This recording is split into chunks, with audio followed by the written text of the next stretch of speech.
Welcome back to another episode of A Gift from Adversity. My name is Juri Love. I'm your host. Thank you very much for tuning in. Today we have an exciting guest from San Diego. Her name is Jill Schultz. But before I introduce our guest, I want to introduce my book, which is called A Gift from Adversity, which is the same title as this podcast, A Gift from Adversity. This is available on Amazon. The subtitle is Overcoming Sexual Abuse, Domestic Violence, Bullying, and Homelessness. After I published this book, I got a lot of messages from many people from all over the world sharing their stories of adversity. I felt very compelled to create a space where it's safe and then where we can brainstorm about how we can combat these adversities together. And it's been wonderful to have many guests from all over the world. So let's invite Jill today. Hi. Hi, Jill. Thank you so much for being here. I just got chills when you were talking about your book. Oh my God, thank you for having me. Absolutely. So, Jill, can you tell us who you are, where you're coming in today from, and then also what you do, and if you have any social that we can follow or learn more about you? Yes. So my name is Jill Schultz, and I do live in San Diego, California. I feel blessed every day to live here. I drive around after 25 years and say, oh my God, I can't believe I get to live here because it's so fantastic. And I am a serial entrepreneur. I have 4 businesses. And I have a wine business, I have an event business, I do vacation rentals. And then my new endeavor is around my book, just like you're doing, speaking and sharing your story so that people can overcome whatever adversity they have been dealing with. So that's a little bit about me. Oh, social media. Jill E. Schultz. Yeah, Jill. I'm on Instagram. I'm on Facebook as Jill E. Schultz. Got it. So make sure listeners follow her Instagram and then the website. Is also JillESchultz.com. Got it. Yep. Well, let's dive into our first question, which is the adversity. So, Jill, can you tell our audience what was your adversity? Yeah. So before I go into that, I really want to take a minute and set the stage because the conversation that we're about to have is a conversation that people aren't having.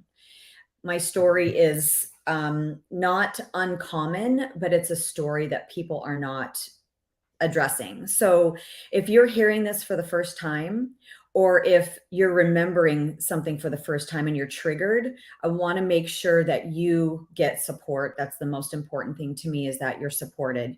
And there are lots of different organizations that you can call. RAIN is one of them that I like to talk about, RAINN. Or find a therapist, somebody to talk to if you feel triggered by anything that I'm saying. Okay. Thank you for letting me preference that. So I'm so grateful for the Me Too movement because I feel like people now have an opportunity to share their story about sexual trauma way easier than they were 5-10 years ago. And that's how my story starts. I was molested as a child. I was 3 or 4 years old. I don't remember who did it. But how my story changes is I was the little girl who, because of what somebody taught me to do, I innocently and curiously experimented sexually with other children. And I lived with massive shame for 41 years. And so, I'm just excited that now I get to vulnerably share my story because it's way more common than you can even imagine, and really bring it out into the light because shame cannot live in the light. So that's a little bit about my story, Juri. Well, thank you so much, Jill, for stating the reference at the beginning. It's very important that, as you said, that if you get triggered, that you know where to go to, what is the support. Now, let's talk about your child sexual abuse experience. And then I'm a survivor myself. And first of all, I'm very sorry that happened. And my question is, you said you don't remember, but you remember when you were like age wise, like 3 to 4, you mentioned.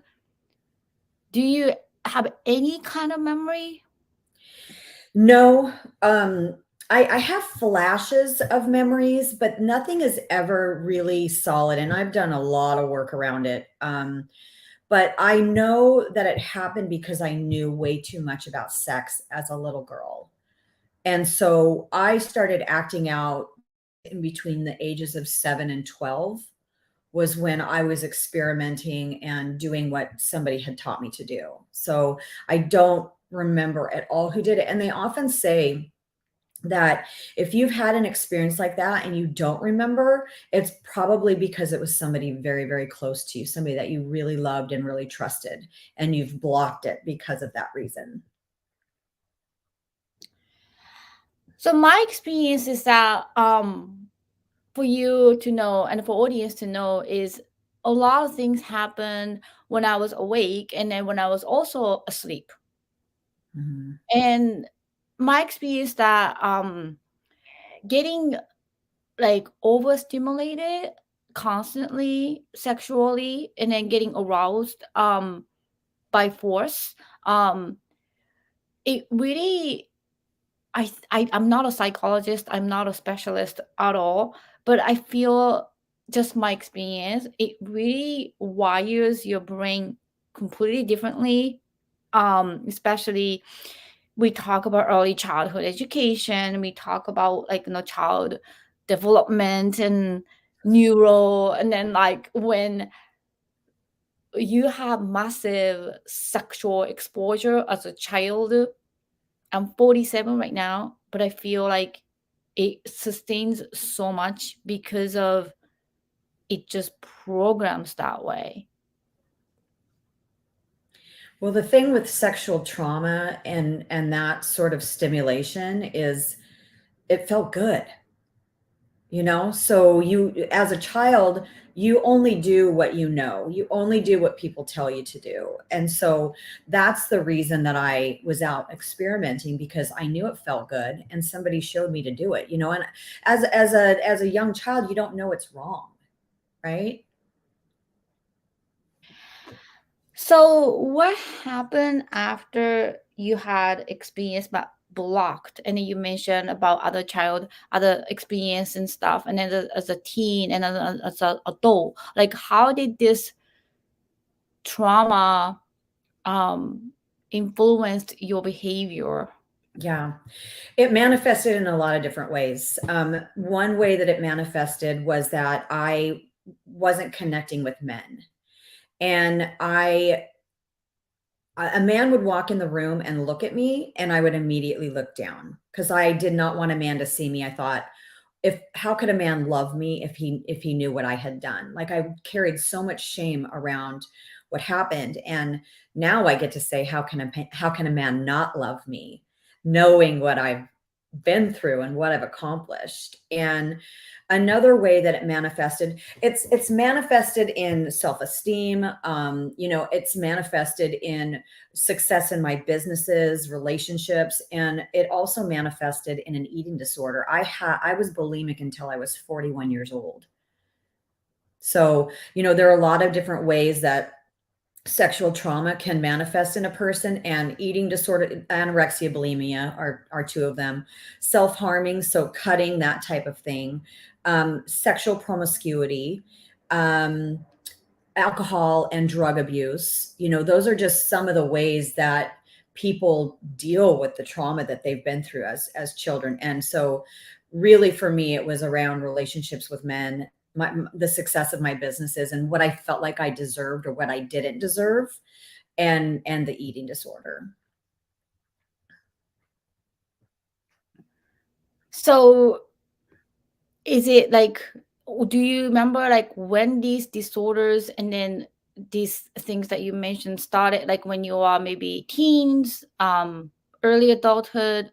What would you say? Do you remember like maybe realizing something is wrong? Yeah, the bulimia started when I was in high school. But I remember when I was about, I was probably in like fourth grade, and I was invited to go to a pool party. And I had such shame around my body. Like I had this distorted body image of myself. I was like a, I don't even know how old you are in fourth grade. What is that, like 10 maybe? I thought I was so fat, and like I just had, and I wasn't, like I was a normal child. So I really remember that occurrence happening, and feeling like something can't be right here, you know? And then in high school is when I started to binge and purge. In regards to relationship with men, that one's hard for me to pinpoint, because I had a really beautiful first love. Like it was really a special relationship. And I know people talk about their first loves, but I really feel like that was the most unconditional love anybody had ever shown me.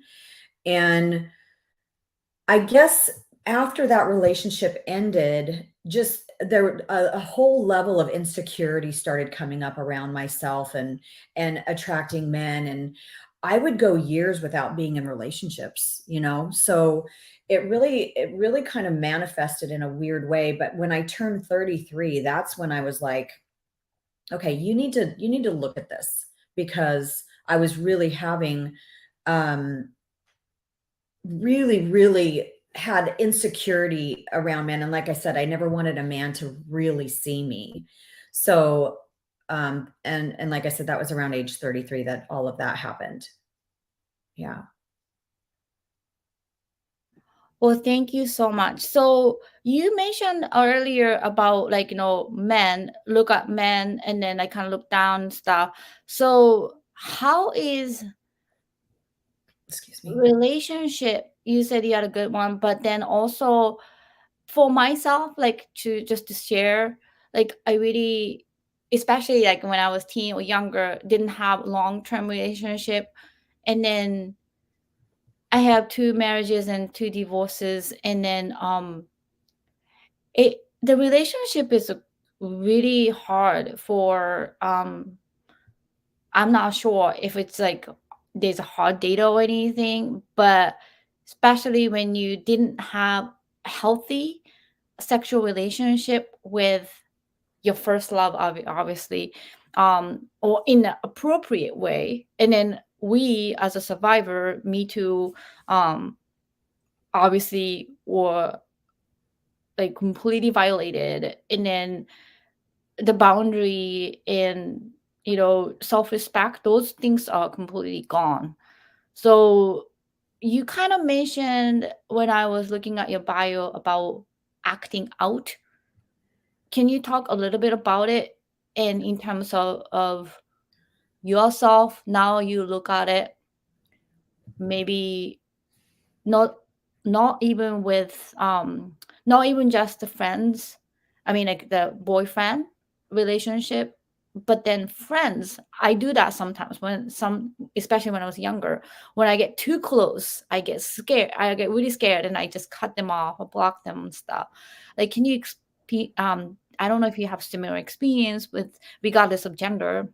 Yeah, no, actually, my female relationships have always been extremely healthy. I have a I have a large group of friends, and I have I asked, and this is kind of a fun exercise to do. I asked my friends one time to explain what I was like to them in 3 to 5 words.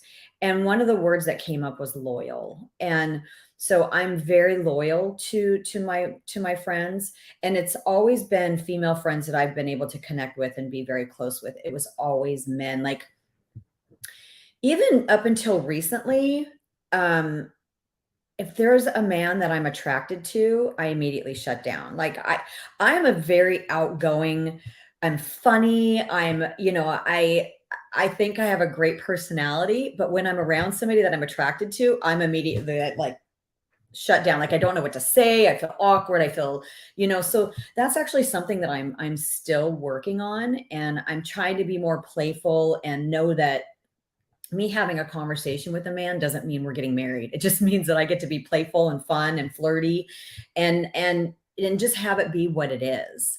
So, it's been a long journey to overcome that. So I totally resonate with you on that.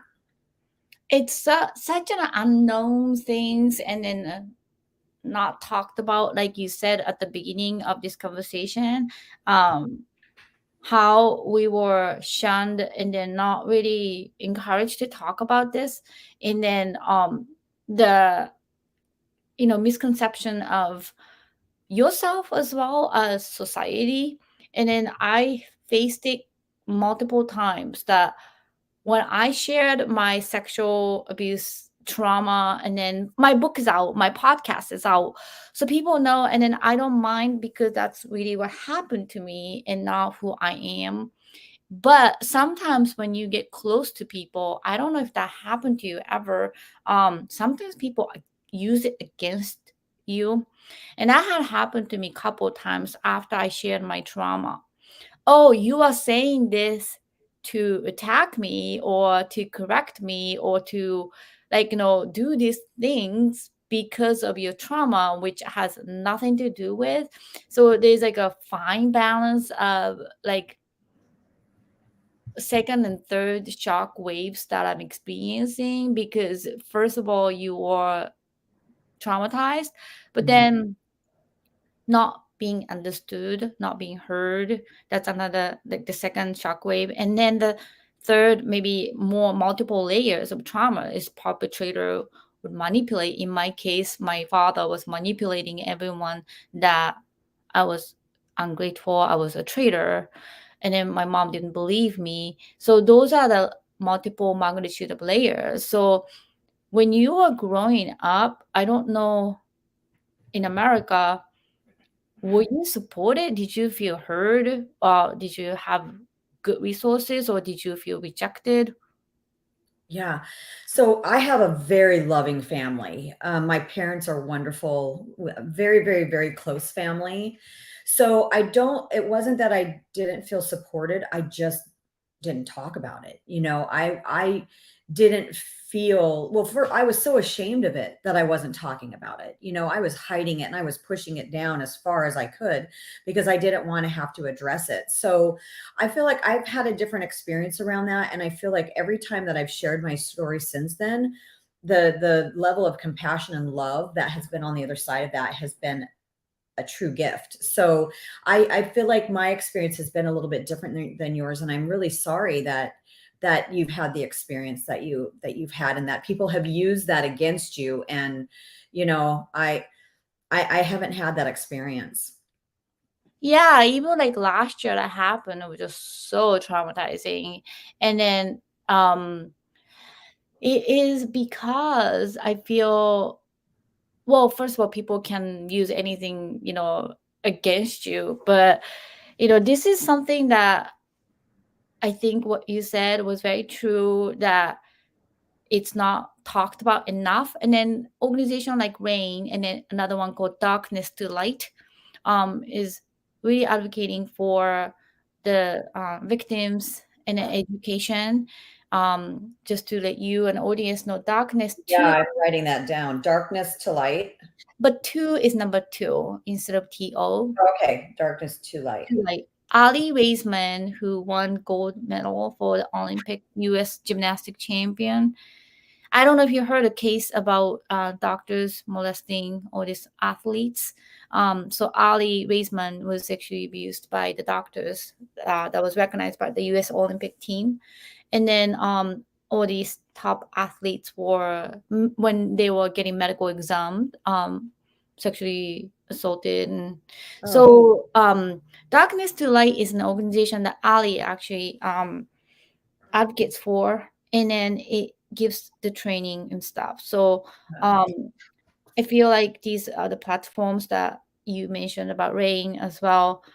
The people are more understanding. Yes, this happens.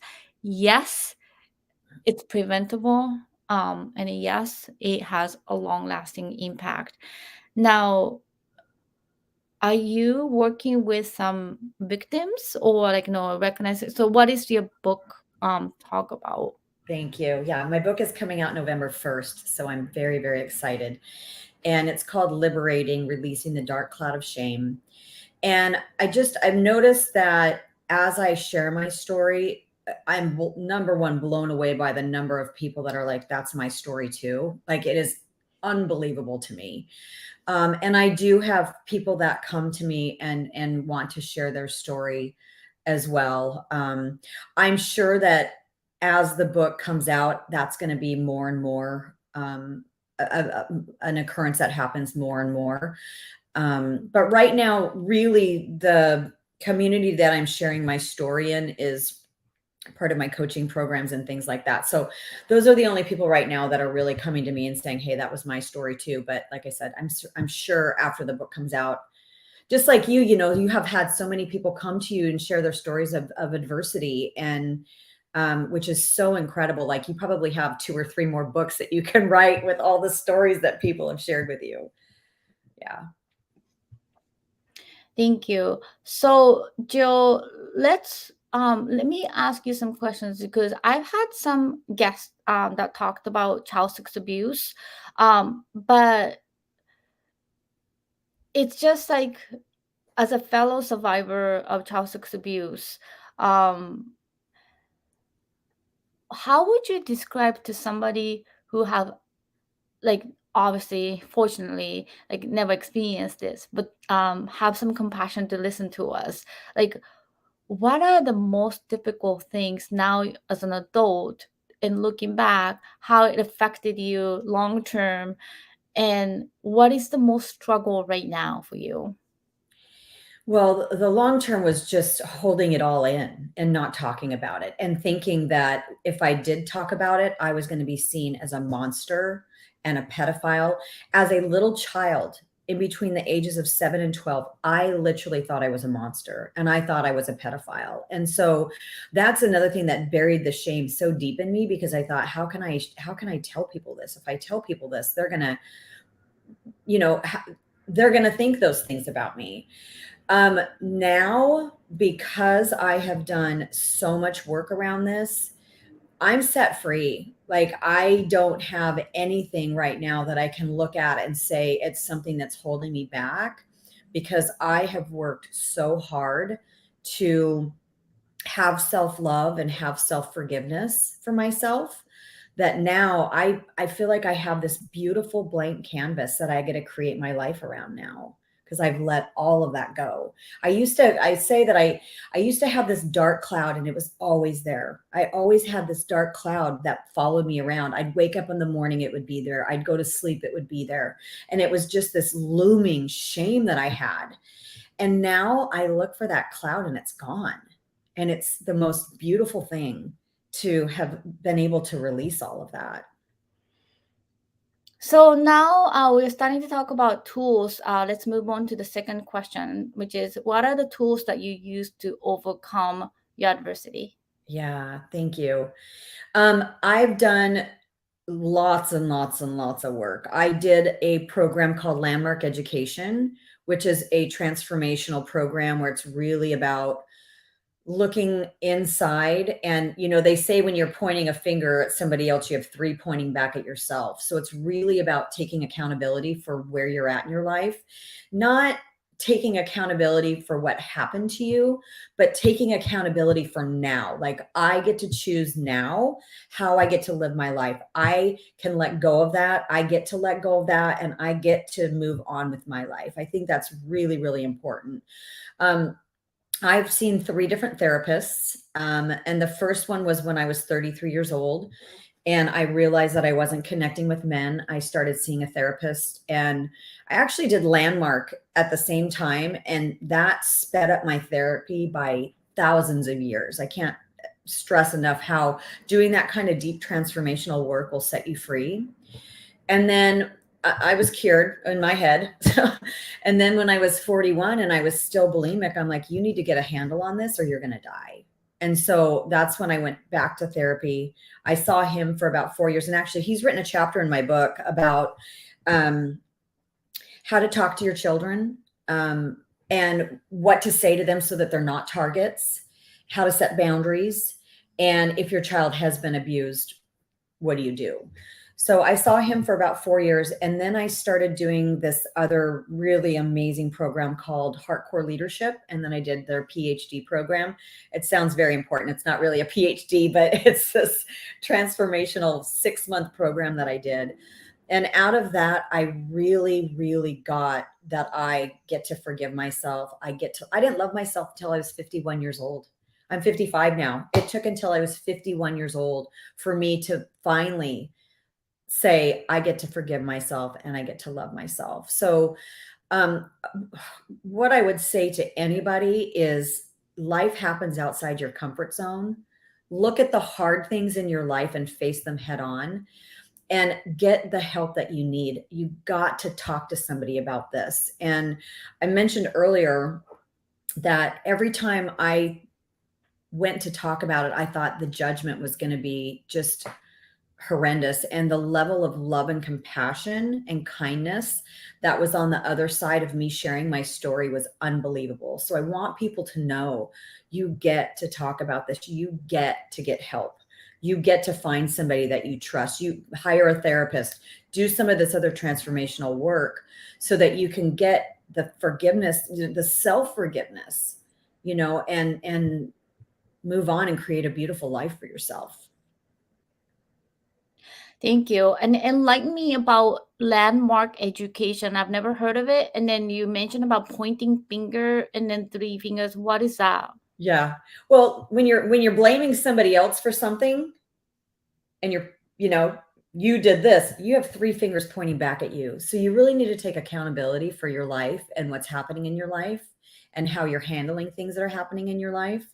And in landmark education, it's this really beautiful program. And I went into it thinking I was going to get help with my business, and I had this major transformational experience with really, it was in conjunction with going to therapy. It was the first time that I was really looking at my childhood trauma and starting to deal with it.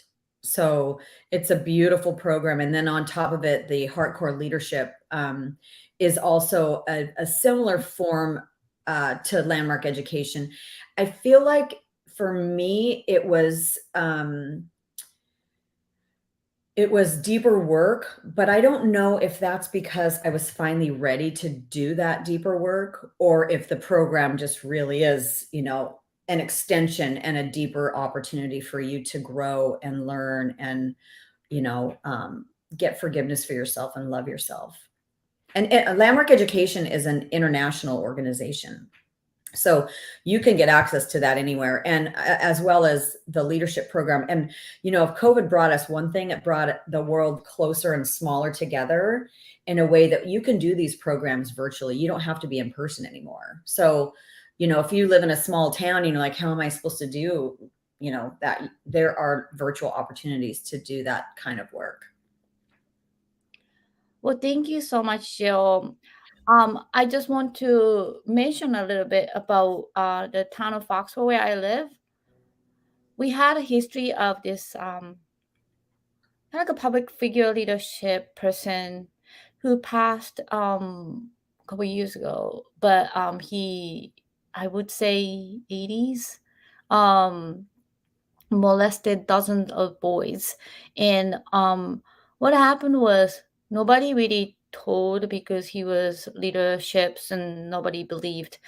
And then I think maybe a decade ago, so that one of the victim who's grown came forward to the selectman meeting and told the story, and they try to shun it, they try to hide it because he was a leader in the Mhm. town. Nobody wanted to admit. Now they posted on Facebook page, and many people, not only our town, but after he moved to Florida, came forward. He did this to many. Mm. What happened was they demolished the building where he was architect and then connected the bathroom and then bathroom in his office. And it, I think, raped many. Now, what happened was he was in late like Alzheimer stage when this came out, so there was not so much justice to these victims. Mm. This documentary about it, it's getting a lot of attention, but then what happened was, which is brave, that they formed this child sex abuse awareness committee that they meet every month, comprised with public safety officers, school committee, civilian charge leaders, and then is structured, making sure that they cover every aspect. And all the town volunteers, for instance, sports coaches, they have to go through darkness to light training. Mm. The employees of the town of Foxborough must complete darkness to light training, and if they don't complete within certain days, then they can't work. So it's like a Corey, but then it's deeper. And I actually had to do it because I work with youth volunteering, and it's very interesting because it's a language that they talk about. It's $25. Anyone can get it online to be certified darkness to light training, and you have to submit that as proof. But then as survivor myself, like, why would I have to take that? But it was very interesting because a lot of parents, especially when we talk about this, they don't use the word vagina or penis to Mm. shy away. So there's a case that the girl was getting arrested. My dad ate my cookie or something, and then basically his parents abuser manipulating those words instead of vagina. Mhm. So nose, mouth, those are fine, but why not vagina? It's a parts, your body parts, and it's a medical term. So educating them, good touch, bad touch, and then um really talking about it, like, and then also there's a policy that if the youth is in the building, we have to have two adults within eyesight, and then also the baseball coaches, they cannot bring kids, like one kid who is not your family member alone and stuff. So Mhm. those are like policies that they're implementing. So child sex abuse in a way is, like you said, really perpetrators are close in families and then people that you trust, and those are most of the perpetrators. In terms of the child sex abuse, adult sexual assault is completely different case. But Yeah. then when it comes to the child sex abuse, it's education. Sure, like, I mean, like, I think it's bringing awareness, like, education is important, conversation is important, and I think it's completely preventable. And then even though if it happens, if the child can advocate themselves and recognize that it's a crime, Mhm. the perpetrator can go to jail, federal prison, 25 to life, then you should speak up. And as a parent, you shouldn't be afraid, even if it's teacher, even if it's like politician, whoever, like, power, authority people, you should never be afraid to speak out. And that's the battle of it, Yeah. that we are so brainwashed, and then perpetrator takes power over you. So, and as a child, it's so scary to tell what happened to you. Yeah. I'm so glad you brought this up. I have three things I want to say about this. Number one, yes, use the appropriate words. You need to use penis, you need to use vagina. Cutesy names, you need to teach your children what they're called.